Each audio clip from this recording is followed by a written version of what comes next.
اگر خواتین اس طرح غسل کریں، چاہے 100 بار بھی وہ غسل کریں، نہا لیں، پھر بھی پاک نہیں ہوں گی۔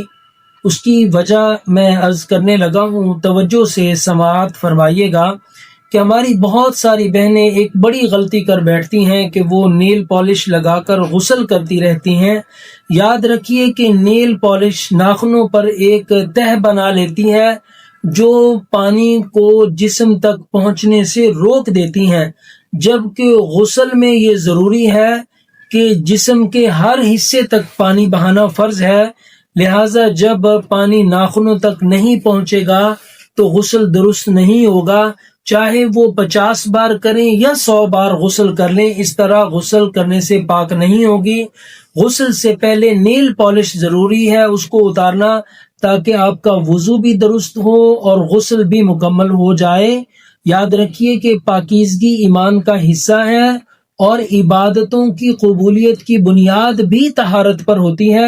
اللہ سبحانہ و تعالی ہم سب کو دین متین کی صحیح سمجھ عطا فرمائے، آمین۔